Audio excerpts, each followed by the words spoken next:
कहानी की शुरुआत होती है वर्ल्ड वॉर में हिटलर के हारने के बाद। जर्मनी को ईस्ट और वेस्ट दो हिस्सों में बांट दिया गया और बीच में बना दी गई एक बड़ी सी दीवार। इसके बाद हम नेपोलियन सोलो नाम के एक आदमी को ईस्ट जर्मनी में मैकेनिक का काम करने वाली एक लड़की गैबी से मिलते हुए देखते हैं। गैबी ने पूछा कि तुम क्या चाहते हो मुझसे? तब सोलो ने बताया कि मैं तुम्हारे पिता उडो टेलर को ढूंढ रहा हूँ, जिससे वर्ल्ड वॉर के दौरान हिटलर ने जबरदस्ती काम करवाया था। ये सुनकर गैबी ने कहा कि पिछले 18 साल से मैं अपने पिता से नहीं मिली, अगर तुम्हें मिले तो मुझे भी बताना। तब सोलो ने बताया कि लड़ाई के बाद से उडो अमेरिका में काम कर रहे थे और वहाँ पर बढ़िया जिंदगी चल रही थी उनकी, लेकिन थोड़े समय पहले वो अचानक से गायब हो गए। आखिरी बार उन्हें रोम में देखा गया था। सोलो ने ये भी बताया कि तुम्हारे अंकल रूडी भी इस सब में शामिल हैं, इसीलिए अब वो गैबी की मदद से उसके पिता तक पहुंचना चाहता है। फिर सोलो ने खिड़की की तरफ इशारा किया कि बाहर देखो, एक रशियन जासूस हमें देख रहा है। असल में ये आदमी सोलो का तब से पीछा कर रहा है जब से वो देश में घुसा है। सोलो ने गैबी से कहा कि तुम्हारे पास दो ऑप्शन बचे हैं, या तो अभी मेरे साथ इस देश से निकल चलो,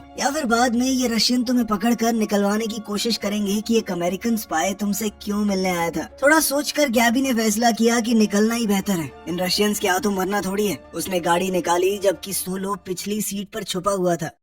थोड़ी देर बाद जब वो ट्रैफिक लाइट पर रुके तो एक रशियन जासूस उन तक पहुंच गया और गैबी को शक भरी नजरों से देखने लगा। जैसे ही सोलो ने देखा कि उस रशियन जासूस का स्टीयरिंग व्हील पर एक ही हाथ है तो वो समझ गया कि दूसरा हाथ बंदूक पर होगा। उसने गैबी से कहा कि गोली चलने की आवाज आते ही तुरंत गाड़ी भगा देना। सोलो ने जल्दी से ऊपर होकर रशियन जासूस पर 2 गोलियां चलाई, लेकिन वो रशियन जासूस भी तेज था, बच गया। गैबी ने बहुत तेज गाड़ी दौड़ाई, लेकिन वो रशियन स्पाई बेहतरीन था, उनका पीछा करता ही रहा। लेकिन फिर आगे चलकर एक कंस्ट्रक्शन साइट का फायदा उठा के गैबी कुछ सेकंडों के लिए उसे चकमा देने में कामयाब हो गई। असल में गैबी ने एक दूसरी सड़क पर जाकर अपनी गाड़ी पार्किंग में लगा दी, जबकि वो रशियन जासूस सीधा निकल गया। सोलो जानता था कि वो वापस जरूर आएगा, इसीलिए उसने गाड़ी से उतरने से पहले ही गैबी को पूरा प्लान समझा दिया। उधर वो रशियन जासूस बंदूक पकड़े हुए अपनी गाड़ी पीछे कर रहा था, जबकि गैबी चुपचाप फुटपाथ पर छुप गई। लेकिन उसकी परछाई उस जासूस को दिख गई और वो फिर से उसके पीछे लग गया। तभी सोलो पीछे से निकल कर आया और ड्राइवर पर 2 गोलियां दाग दी, जिससे गाड़ी कंट्रोल से बाहर होकर आगे ढुक गई। इससे सोलो को एक बार के लिए लगा कि मैंने उस जासूस को मार दिया है। वहीं गैबी ने तुरंत गाड़ी मोड़कर सोलो को अपने साथ बैठा लिया, लेकिन वो रशियन जासूस अपनी सीट नीचे करके बच गया था। खैर, गाड़ी ठुकने की वजह से अब उसे पैदल ही उनका पीछा करना पड़ा। वो पूरी जान लगाकर गाड़ी को रोकने की कोशिश कर रहा था। गैबी ने सोलो से कहा भी कि गोली मार देना इसे, लेकिन सोलो ने कहा कि मेरा मन नहीं है यार, मैं देखना चाहता हूँ ये आदमी क्या करेगा। उस रशियन जासूस ने गाड़ी का पिछला हिस्सा ही उखाड़ दिया, लेकिन वो लोग गाड़ी में थे तो उसे पीछे छोड़कर भाग ही गए। फिर सोलो ने गैबी से कहा कि वो पतली सी गली है ना, उसमें गाड़ी भगा। गैबी ने कहा भी कि ये बहुत पतली लग रही है, लेकिन गैबी सोलो की बात मानती रही और गाड़ी बीच हवा में फंस गई। सोलो ने कहा कि ऐसे क्या देख रही हो, बिल्कुल सही जगह पे आए हैं। अब गाड़ी की खिड़की से वो सीधा बिल्डिंग की खिड़की में घुस गए और अंदर जाकर वो जल्दी से छत की तरफ भागे। इधर वो रशियन जासूस भी आराम से बैठने वाला नहीं था, वो भी लगातार उनके पीछे आ रहा था। उसी वक्त दीवार के उस तरफ एक ट्रक आया और जैसे ही सोलो ने उसे सिग्नल दिया, उसकी तरफ एक रस्सी फेंकी गई, जिसके सहारे वो दीवार के ऊपर से होते हुए दूसरी तरफ पहुंच गए। लेकिन जैसे ही वो रशियन जासूस रस्सी पर चढ़ा तो सोलो ने ट्रक थोड़ा पीछे करवा दिया, जिससे रस्सी ढीली हो गई और वो बॉर्डर के बीच में फंस गया। इसके बाद कहानी थोड़ी पीछे गई। पता चलता है कि उस रशियन जासूस का नाम इलिया है और उसका सीनियर ओलेग उसे सोलो के बारे में बता रहा था। सोलो अमेरिका का सबसे जबरदस्त जासूस है। रशियंस कई बार उसे पकड़ने की कोशिश कर चुके हैं, लेकिन वो हर बार बच निकलता है। खैर, अगले दिन सुबह पब्लिक वॉशरूम में सोलो अपने सीनियर सैंडर्स से मिला, जो उसे एक नई असाइनमेंट के बारे में बता रहा था। तभी अचानक इलिया पीछे से आया और सोलो को चौंका दिया। दोनों के बीच तुरंत लड़ाई शुरू हो गई, लेकिन ये देखकर सैंडर्स बिल्कुल भी हैरान नहीं हुआ। अब सोलो चोक होल्ड में लगभग बेहोश होने ही वाला था। तभी ओलेग ने वहाँ आकर इलिया को रोक दिया। फिर थोड़ी देर बाद ये चारों एक रेस्टोरेंट में मिले। तब सैंडर्स ने खुलासा किया कि गैबी का अंकल रूडी कुछ नाजियों के साथ मिला हुआ है और उन्हें शक है कि कहीं वो गैबी के पिता से न्यूक्लियर हथियार तो नहीं बनवा रहे। जिस कंपनी के लिए वो काम करता है उसका मालिक है अलेक्जेंडर, जो एक दिल फेंक किस्म का रईस आदमी है, लेकिन उसकी बीवी विक्टोरिया काफी समझदार है। असल में पूरा खेल वही चला रही है। अमेरिका और रशिया दोनों देश ये नहीं चाहते कि उनके हाथ में एक न्यूक्लियर हथियार लग जाए, इसलिए दोनों देशों के एजेंट्स को मिलकर इस मिशन पर काम करना होगा। वो गैबी का इस्तेमाल करके उसके अंकल के थ्रू कंपनी में घुस जाएंगे और फिर गैबी के पिता को ढूंढकर जल्दी से बाहर निकलो। इसके बाद सोलो और इलिया को वहाँ पर अकेला छोड़ दिया गया ताकि वो एक दूसरे के साथ काम कैसे करना है इस बारे में सोच सके, लेकिन दोनों की एक दूसरे से बिल्कुल नहीं जम रही थी। दोनों ही एक दूसरे का पूरा कच्चा चिट्ठा निकाल के लाए थे। जल्द ही उन दोनों के बीच कहासुनी हो गई, जिसके बाद इलिया गुस्से से भरकर वहाँ से चला गया। फिर अगले दिन सोलो गैबी को एक कपड़ों की दुकान पर ले गया और फिर इलिया को वहाँ देखकर गैबी बिल्कुल हैरान रह गई। पता चला कि इलिया एक रशियन आर्किटेक्ट का भेष बनाएगा और गैबी को उसकी मंगेतर होने की एक्टिंग करनी है। ये बात गैबी को बिल्कुल पसंद नहीं आई। खैर सोलो ने उसे समझाया कि ये मिशन के लिए बहुत जरूरी है और उसे रोम में इलिया को अपने अंकल से मिलवाना होगा, जबकि सोलो एक एंटीक डीलर होने का नाटक करते हुए विक्टोरिया को फंसाने की कोशिश करेगा। अब गैबी के पास इस प्लान को मानने के अलावा कोई दूसरा चारा नहीं था। कुछ वक्त बाद ये तीनों ही अपने मिशन के लिए रोम पहुंच गए। जब सोलो होटल में चेक इन कर रहा था तब उसने देखा कि दो आदमी पहले से गैबी और इलिया का पीछा कर रहे हैं। जैसे ही वो लोग थोड़े दूर हुए तो सोलो ने इलिया को बताया कि रूडी जल्द ही तेरा टेस्ट लेगा कि तू कोई जासूस तो नहीं है, तो थोड़ी मार मुर खा लियो पहलवान, ठीक है, तेल मत दियो उनको। खैर जल्द ही वो दो गुंडे गैबी और इलिया को अकेला पाकर उन्हें लूटने के लिए आए। इलिया वैसे तो मार खाता रहा, लेकिन जैसे ही उसके पिता की घड़ी चोरी हुई उसे गुस्सा आ गया और एक तो उसने भी धर दिया। खैर होटल वापस आने पर गैबी की उसके अंकल रूडी से बात हुई और उन्होंने उसे कंपनी की 50वीं सालगिरह के इवेंट पर बुलाया था। बाद में कमरे के अंदर गैबी और इलिया की काफी प्यारी सी नोकझोंक हुई। एक बार के लिए तो ऐसा लगा मानो वो एक दूसरे को चूमने वाले हों, लेकिन गैबी ने कुछ ज्यादा ही पी ली थी और वो उसी हालत में सो गई। उधर सोलो होटल की रिसेप्शनिस्ट के साथ फ्लर्ट कर रहा था ताकि उसके करीब आकर थोड़ी बहुत जानकारी निकाल सके। खैर बाद में उसे अपनी घड़ी के अंदर एक माइक मिला और फिर थोड़ा खोजने पर कमरे में कई सारे माइक और ट्रांसमीटर मिले, जिसके बाद वो इलिया से मिला और कहने लगा कि तुमने मेरे कमरे में ये सब क्यों लगाया। लेकिन इलिया ने भी इसी तरह उसके लगाए हुए सारे माइक और ट्रांसमीटर निकाल रखे थे। बाद में इवेंट पर जाने से पहले इलिया ने गैबी को एक एंगेजमेंट रिंग पहना दी। इवेंट में गैबी ने इलिया को अपने अंकल रूडी से मिलवाया। यहाँ रूडी पूछने लगा कि वो दोनों कैसे मिले। बातों बातों में रूडी ने कुछ ऐसी बातें कह दी जो इलिया को पसंद नहीं आई और वो वहाँ से गुस्सा होकर चला गया। खैर गैबी ने अभी भी मिशन पर ध्यान देते हुए अपने पिता का जिक्र किया। उसने कहा कि जल्द ही मुझे शादी करनी है, मैं चाहती हूँ मेरे पिता वहाँ पर हों। लेकिन रूडी ने कहा कि मैं भी नहीं जानता बेटा वो कहाँ पे है।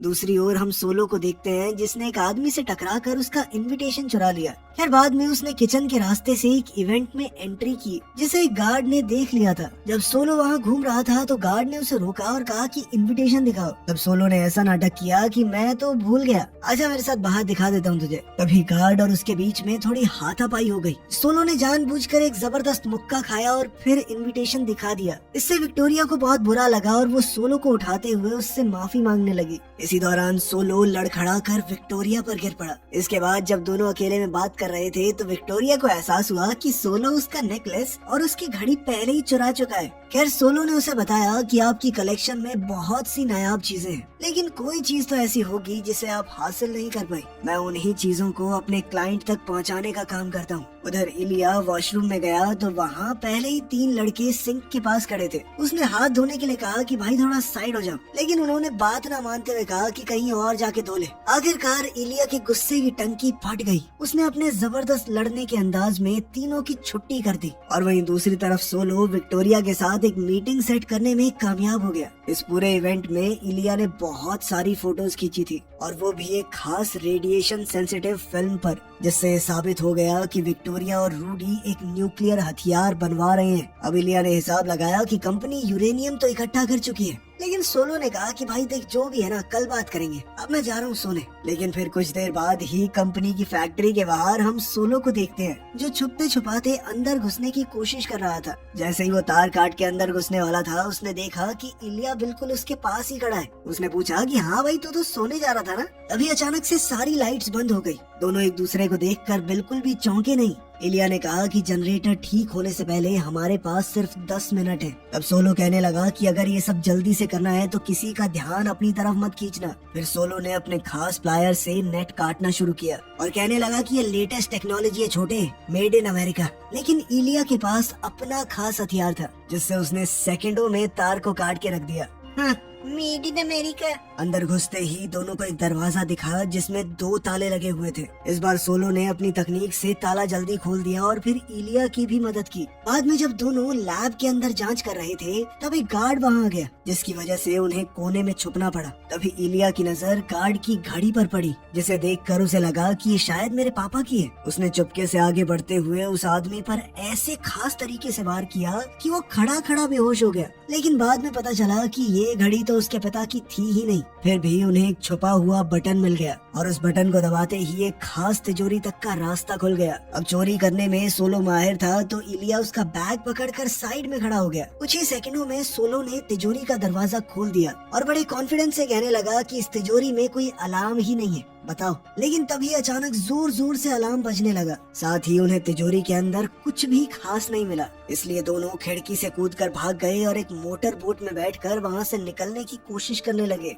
लेकिन उनके बाहर निकलने से पहले ही सारे गेट बंद कर दिए गए और हथियारों से लैस कुछ दुश्मन अपनी बोट में उनका पीछा कर रहे थे। ये देखकर कि इलिया पीछा नहीं छुड़ा पाएगा, सोलो पानी में कूद गया और फिर चुपके से ऊपर आकर एक ट्रक में बैठ गया, जहाँ बैठकर उसने बड़े आराम से चूहे बिल्ली का एक खेल देखते हुए ट्रक ड्राइवर का सैंडविच खाया। अभी लगातार गोलीबारी की वजह से इलिया की बोट ब्लास्ट होकर डूब गई। गार्ड्स इलिया को ढूंढ रहे थे, लेकिन इसी बीच सोलो ट्रक को सीधा पानी की तरफ ले गया और सीधा गार्ड्स की बोट पर कुदा दिया। इसके बाद उसने पानी में डुबकी मार के डूबते हुए इलिया को बचा लिया। उसी वक्त अलेक्जेंडर तिजोरी के पास पहुंचा और विक्टोरिया को सब कुछ बताया। इसके बाद विक्टोरिया का पहला शख्स सोलो के ऊपर गया। विक्टोरिया ने सोलो के होटल में कॉल की पर कोई जवाब नहीं मिला, इसीलिए उसे शक हुआ कि सोलो अपने कमरे में नहीं है, तो वो खुद होटल की तरफ निकल पड़ी। दूसरी तरफ हमारे दोनों जासूस एक स्कूटर को फुल स्पीड में होटल की तरफ भगा रहे थे। इधर गैबी को उसके अंकल रूडी का कॉल आया,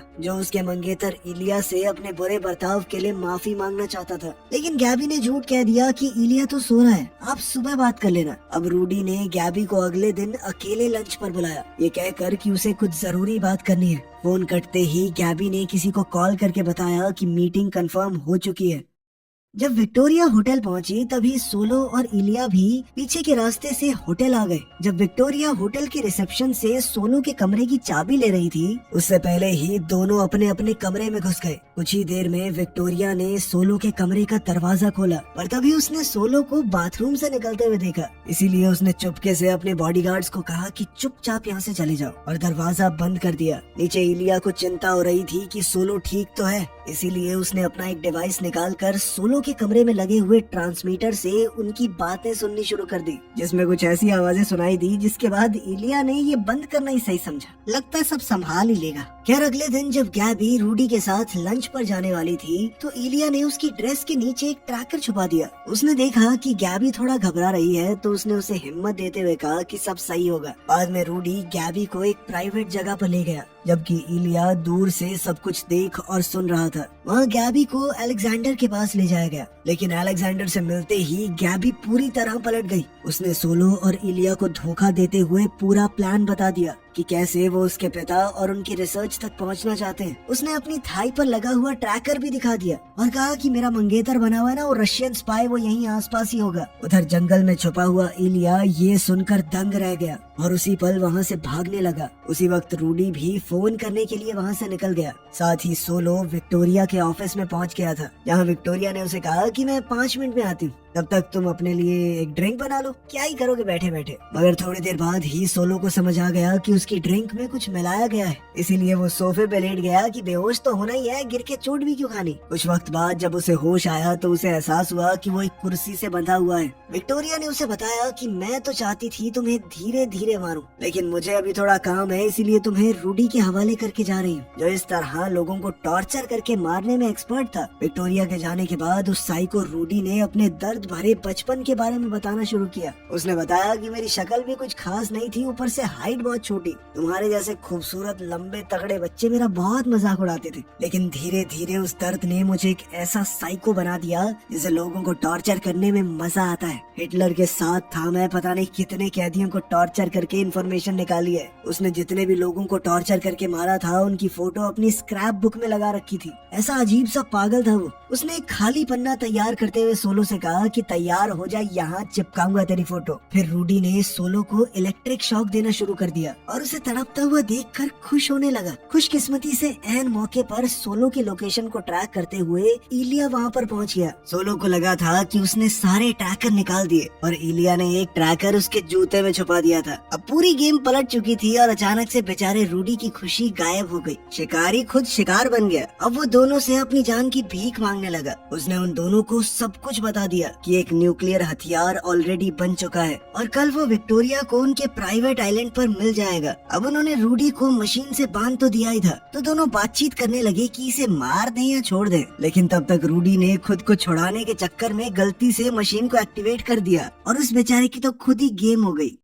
दूसरी तरफ गैबी आखिरकार 18 साल बाद अपने पिता से मिली। वहीं इलिया और सोलो एयरपोर्ट की तरफ निकल पड़े, जहां उन्हें बताया गया कि उन्हें वेवरली नाम के एक ब्रिटिश नेवल कमांडर के साथ मिलकर आगे के मिशन को पूरा करना है। सोलो को ऑर्डर दिया गया कि साइंटिस्ट उडो और उसकी रिसर्च डिस्क को ढूंढ निकालो और ये सब करने में अगर इलिया को मारना भी पड़ा तो हिचकिचाना मत। उधर इलिया को भी बिल्कुल ऐसे ही ऑर्डर्स दिए गए थे। अब उस ब्रिटिश कमांडर वेवरली ने एक खुलासा किया। उसने बताया कि गैबी इस पूरे मिशन में मेरे लिए काम कर रही थी। जब इन लोगों ने उसके पिता को किडनैप किया था, उसने तभी से गैबी को रिक्रूट कर लिया था। वो तो बस गैबी के उसके पिता तक पहुंचने का मौका ढूंढ रहे थे और गैबी ने सोलो और इलिया को धोखा भी उसी के कहने पर दिया ताकि जल्द से जल्द दुश्मन का भरोसा जीत कर उडो को ट्रेस किया जा सके। उन्होंने पूरी जानकारी सोच समझ के ही दी थी ताकि इलिया के पास भागने का टाइम बच जाए, क्योंकि वो जानते थे कि जो एंगेजमेंट रिंग उसने गैबी को दी थी उसकी मदद से वो सारी बातें सुन रहा होगा। अब ब्रिटिश नेवी आइलैंड पर कब्जा करने वाली थी, जबकि सोलो और इलिया का मिशन था उस न्यूक्लियर हथियार पर कब्जा करना और साथ ही उडो और गैबी को रिहा करवाना। उधर आइलैंड पर उडो ने अपने काम में गैबी की मदद मांगी, जिसके लिए विक्टोरिया ने तुरंत हाँ कर दी। वहाँ लैब के अंदर एक नहीं 2 हथियार थे, एक नॉर्मल मिसाइल और एक न्यूक्लियर। साइंटिस्ट ने बताया कि ये दोनों आपस में जुड़ी हुई हैं, ताकि हमले के वक्त कोई समझ ना पाए कि कौन सी उड़ानी है। तभी गैबी ने जानबूझकर एक प्लेट गिरा दी, जिससे साइंटिस्ट का ध्यान भटक गया और उडो को मिसाइल का एक हिस्सा बदलने का मौका मिल गया। लेकिन तभी विक्टोरिया लैब में आ गई और उसने उडो से कहा कि ज्यादा चालाकी मत करो, अगर अपनी बेटी जिंदा चाहिए ना तो सब सही बना दियो और सबसे पहले वो जो पार्ट बदला है ना वो वापस लगा दे। इतना कहकर वो गैबी को अपने साथ ले गई। कुछ ही देर में उडो ने अपना सारा काम पूरा कर दिया और विक्टोरिया ने उसे अपनी कंप्यूटर डिस्क और बैकअप देने पर भी मजबूर किया, ताकि उस डिस्क की मदद से वो जितने चाहे उतने न्यूक्लियर हथियार बना पाए। उन्हें अब उडो की जरूरत नहीं रहेगी। सुबह होने से पहले ही नेवी के जवान सोलो और इलिया के साथ आइलैंड पर उतर चुके थे और उन्होंने जल्दी से अपना हमला शुरू कर दिया। दोनों जल्दी से लैब तक पहुंच गए, लेकिन वहां पर सिर्फ उडो की लाश पड़ी थी। उन्हें पता चला कि न्यूक्लियर हथियार को पहले ही ट्रांसफर कर दिया गया है। इलिया बॉम्ब को ढूंढने के लिए अलग हो गया, जबकि सोलो को एक गार्ड के पास इलिया के पिता की घड़ी नजर आई। इसके बाद जब सोलो कंट्रोल रूम में घुसा तो उसने देखा कि अलेक्जेंडर न्यूक्लियर हथियार और गैबी के साथ भाग रहा है। तब सोलो ने तुरंत एक ऑफ रोड गाड़ी में उनका पीछा करना शुरू कर दिया, जबकि इलिया भी बाइक पर उनके पीछे ही था। दोनों ने शॉर्टकट मारते हुए उन्हें पकड़ भी लिया, लेकिन अलेक्जेंडर ने बाइक को टक्कर मार दी, जिससे इलिया का बैलेंस बिगड़ गया और वो दूर जा गिरा। तब सोलो ने अलेक्जेंडर की कार को जोर से टक्कर मारकर उसे पलट दिया। इसके बाद अलेक्जेंडर और सोलो के बीच में लड़ाई शुरू हो गई, लेकिन ये लड़ाई ज्यादा लंबी नहीं चली, क्योंकि इलिया ने मौका मिलते ही उसे मार दिया। इस सब में इलिया को ये नहीं पता चला कि सोलो लड़ते लड़ते डिस्क पहले ही चुरा चुका है। बाद में जब फौजियों ने उस वॉरहेड को चेक किया तो पता चला कि ये तो एक नॉर्मल मिसाइल है और उन सबको बेवकूफ बना दिया गया था। पता चला कि आज सुबह इस आइलैंड से 100 से ज्यादा मछुआरों की बोट्स निकली हैं और वो न्यूक्लियर हथियार उनमें से किसी के भी अंदर हो सकता है। लेकिन तभी सोलो को विक्टोरिया के ऑफिस में देखा हुआ एक जाना पहचाना नाम याद आया। ये विक्टोरिया के पिता की बोट का नाम था। जब उन्होंने लिस्ट में चेक किया तो उस नाम की बोट मिल गई। इसके बाद उन्होंने जल्दी से उस बोट पर मौजूद रेडियो से कांटेक्ट किया, जहां कैप्टन कहने लगा कि मैं इस बारे में कुछ नहीं जानता, यहाँ कोई विक्टोरिया नहीं है। लेकिन फिर सोलो ने विक्टोरिया को सड़ाने के चक्कर में मजाक उड़ाया कि तेरे पति को मार दिया हमने, इतना नल्ला था वो 20 सेकंड नहीं लड़ पाया मुझसे। ये सब सुनकर विक्टोरिया आखिरकार रेडियो पर आई और उसने धमकी दी कि तेरे पूरे परिवार को 1 साल के अंदर मार दूंगी। दरअसल ये सोलो की एक चाल थी। वो विक्टोरिया को बातों में उलझा कर रखना चाहता था ताकि नेवी को मौका मिल जाए सिग्नल ट्रेस करके उसकी लोकेशन का पता लगाने का। अब उसने अचानक से विक्टोरिया को बताया कि दीदी मेरे परिवार को तो नहीं मार पाओगे क्योंकि कुछ ही सेकंड में आपकी खुद की गेम होने वाली है। बोट की तरफ आती हुई मिसाइल को देखकर क्रू मेंबर्स समुद्र में कूदने लगे और जैसे ही विक्टोरिया ने आसमान की तरफ देखा मिसाइल ने पूरी बोट को उड़ा दिया। वो न्यूक्लियर हथियार अभी एक्टिवेटेड नहीं था तो उसके फटने का भी कोई चांस नहीं था। फिर अगली सुबह होटल में गैबी ने इलिया से माफी मांगी कि मैंने तुम्हें अपना प्लान नहीं बताया, लेकिन इलिया ने कहा कि मैं समझ सकता हूँ। गैबी ने उसकी दी हुई अंगूठी वापस देनी चाहिए, लेकिन इलिया ने उसे फिर से अंगूठी पहना दी और कहा कि इसे यादगार के तौर पर रख लो। फिर जैसे ही वो दोनों एक दूसरे को चूमने वाले थे तभी एक फोन कॉल आ गया जिसमें इलिया को बताया गया कि वो डिस्क सोलो के पास है, उसे हासिल करके अमेरिकन जासूस को मार दो। इलिया ये बिल्कुल भी करना नहीं चाहता था कि सोलो ने उसकी जान बचाई थी। अब वो न चाहते हुए भी उसे एक दोस्त मानने लगा था। जब वो सोलो के कमरे में गया तो सोलो अपना सामान पैक कर रहा था। इलिया को कपड़ों के नीचे छुपी हुई डिस्क साफ नजर आ रही थी और सोलो ने भी इलिया के चेहरे के हाव भाव पढ़ लिए। तभी अचानक सोलो ने इलिया की तरफ एक चीज फेंकी, उसके पिता की वो घड़ी जो इलिया को बहुत प्यारी थी। अब इलिया ने उससे कहा कि तू जानता है मेरा मिशन क्या है? हाँ जानता हूँ, वही जो मेरा है। फिर हम दोनों को हाथ में जाम लिए एक दूसरे से बातचीत करते हुए देखते हैं।